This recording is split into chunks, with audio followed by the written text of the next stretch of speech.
Ir ļoti svarīgi, kā jūs lietojat šo apbalvojumu sistēmu. Te bija ļoti foršs piemērs par to, ka bērns pats atzīmē un apvelk, ievelk iekšā, un tad viņš var redzēt zaļš vai sarkans.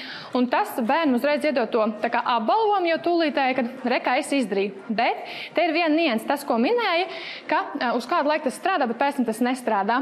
Ir jāatceras viena būtiska lieta. Padomājiet, bērns visu dienu ir izdarījis 5 labas lietas, bet vienu nav izdarījis. Viņš dienas beigās to monētu nesaņems. Tas nozīmē, ka mēs kancelējam visas 5 labās lietas, ko viņš izdarīja, jo viņš neizdarīja to vienu lietu. Un arī tajā nedēļas beigās viņš ir izdarījis tur, 20 labas lietas, bet vienu nav izdarījis, un tāpēc viņš nesaņems to monētiņu. Ja viņš nesaņems to monētiņu, tur būs dusmas, tur būs neapmierinātība, un tādā ilgtermiņā tipiski tur parādās tas, ka bērns vienkārši negribēs darīt.